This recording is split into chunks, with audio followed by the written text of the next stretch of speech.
please check out our shirt on Teespring. Hey folks, what's going on? Please put in the comment section, let me know what's up.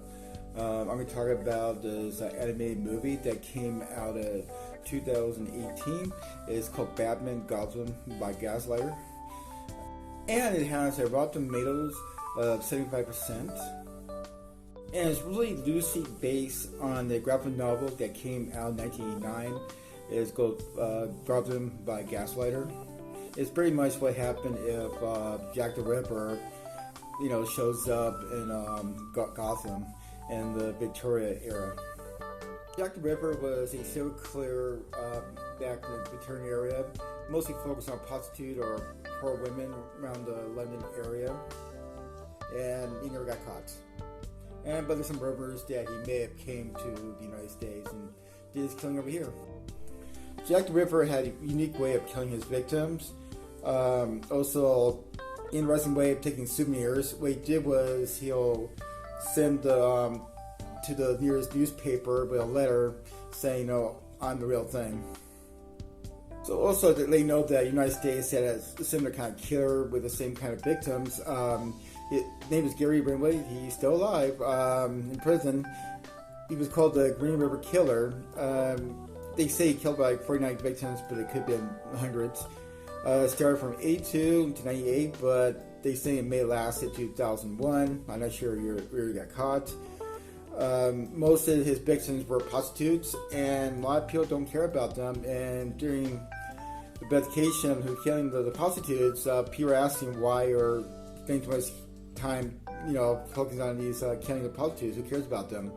And one of the detectives at that time said, these are somebody's mom, sister, or daughter. There's somebody has to care for them, and our job is to find out who's doing these things. The Green River Killer, his killing spree lasted many years compared to Jack the Ripper. A lot more victims. I think the only difference of him was he didn't really taunt the police or newspaper.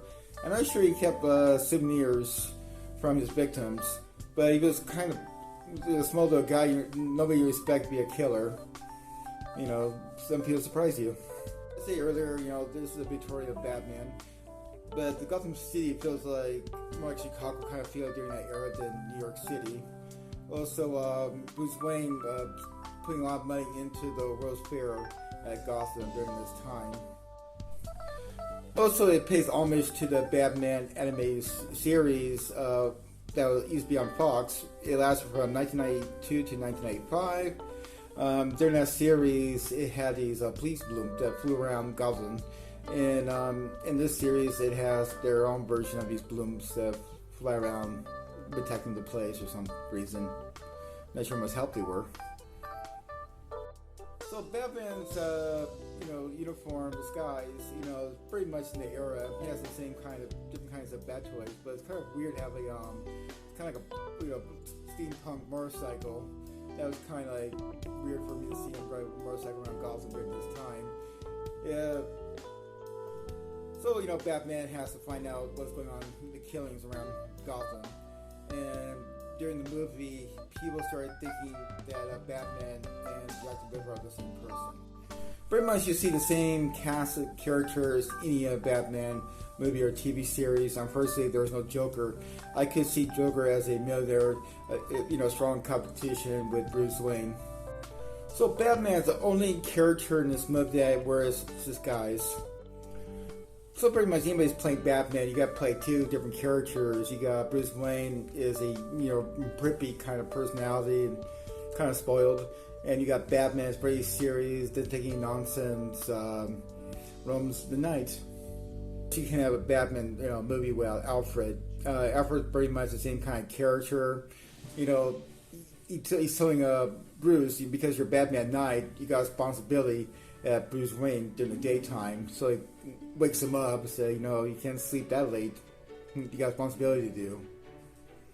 And there's seeing Kyle. Everybody knows her as the Catwoman, but she hasn't played that character in this one. She mostly plays a stage actress who gets involved in the vacation, who is killing these women in Gotham. and she gets really frustration with the police because she feels like they're not doing their best or make kind of strong effort to find the killer. And then later on, she teams up with Batman. Also, there is a Poison Ivy character. She goes by Pamela Ivy. She's an orphan that turned into a Ronco dancer and a prostitute. And firstly, she has a really short, role in this movie, and she doesn't talk to any kind of class. You got the three Robins. You got Timmy Brake, Dick Grayson, Jason Todd. They're basically they're kind of like a three-person gang. You pay them enough money, they'll do anything for you. Alfred kind of uses them to help out Batman during this time. Also, they were kind of used as comic relief in this. And you got two Harvey. You got the Harvey Bullet and Harvey Bent, but firstly, Bent doesn't come Two-Face in the series. Also, there's Jim Gordon. I think he has some kind of PSD issues, and he's hiding a deep dark secret. And later on, you kind of find out, what kind of dark secret he has. But sorry, folks, there's no bad girl in this thing. That's one thing I'm waiting for. I was trying to figure what that girl may look like. So my thoughts about this movie, I think is a lot better than most Batman animation that came out during this time. Way better than Batman Ninja. That was the most overrated thing I've ever seen in my life. But the only difference, you can tell they kind of, for this one, they kind of have budget with anime. You kind of tell the difference. But if they had like the same kind of animation like Batman Ninja, this would be one of the top Batman movies. But I think it's the most unrated. I think, that better most of that came out. I like the storyline, the characters. Everybody has their little storyline to them, background to them. So that's pretty much what I think I can think of right now. I'll watch it again. I hope you guys do watch it. You can watch it on HBO Max as much as you guys want, if you have that service or know somebody's password. And let me know what you think. Like, subscribe, let me know. Maybe I'll do better next time. And don't be shy. All right, thanks for watching. Bye.